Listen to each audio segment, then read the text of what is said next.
নন্দীগ্রামে দুটো ব্লকে 30,000 যুবক পরিযায়ী শ্রমিক, জানেন? 30,000 যুবক। তার মধ্যে নন্দীগ্রাম 1 নম্বর ব্লকে 17,484 জন যুবক পরিযায়ী শ্রমিক হয়ে বিজেপি শাসিত রাজ্যে কাজ করে রোজগার করে এখানে পাঠান, যার মধ্যে প্রায় 10,000 মুসলমান ছেলে। তারা কোথায় কাজ করছে?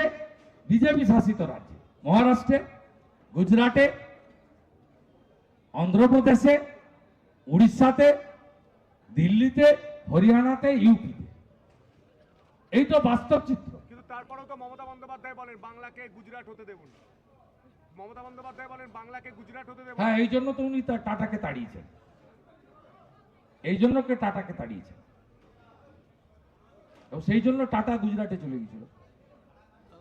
রতন টাটা ঠিক আর মমতা ভুল, এটা সবাই জানে। চাকরিহারা যজ্ঞ সুমন বিশ্বাসের সঙ্গে আপনি বারে বারে যোগাযোগ রেখেছেন, তাদেরকে পাশে থাকারও আশ্বাস দিয়েছেন, দাবি আদায়েরও কথাও বলেছেন। আজকে দেখা গেল হুমায়ুন কবির তাদের সঙ্গে দেখা করলেন এবং তাদের পাশে থেকে তাদের দাবি আদায়ের কথাও বললেন। সে কি উনি কি বলছেন আমি এসবে নেই। আমরা পরিষ্কার বলছি যে সুপ্রিম কোর্ট একটা সুযোগ দিয়েছে, 31শে আগস্ট পর্যন্ত এতে চাকরি থাকবে। এপ্রিল মাসে ভোট হলে বিজেপি সরকার হয়ে যাবে।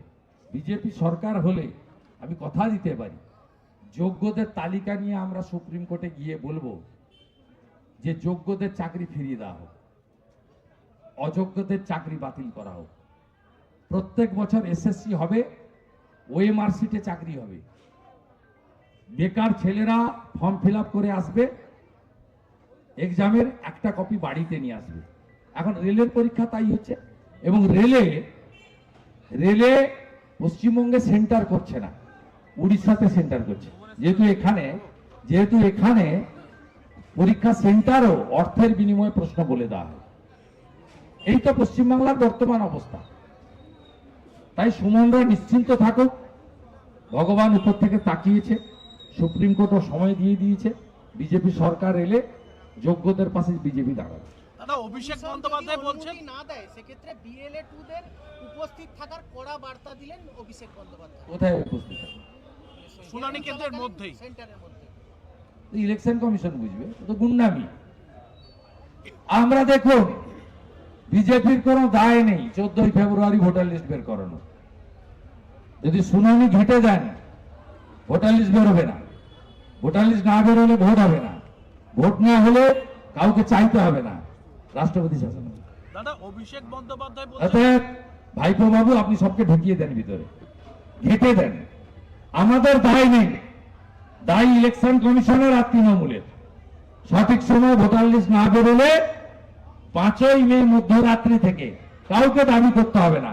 সংবিধানে লেখা আছে যথাসময়ে 5 বছরের মধ্যে ভোট না হলে অটোমেটিক রাষ্ট্রপতি শাসন হবে। আর রাষ্ট্রপতি শাসন হলে কি হবে জানেন? রাষ্ট্রপতি শাসন হলে একদম লাল হয়ে যাবে পিছনটা। দাদা, অভিষেক বন্দ্যোপাধ্যায় বলছেন যে পরিযায়ী শ্রমিকদের সশরীরে উপস্থিত হওয়ার কোনো নোটিফিকেশন নেই। আমাদের প্রশ্ন, কেন ভার্চুয়ালি হবে না?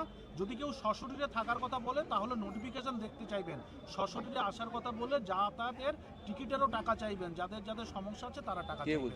অভিষেক বন্দ্যোপাধ্যায় ওর কথার উত্তর দেব, ওর কথার উত্তর দেওয়ার কোনো প্রয়োজন নেই। উনি যার আলোকে আলোকিত তাকে আমি হারিয়েছি। আমি উত্তর দিলে ওর পিসির কথার উত্তর দেব, বলুন।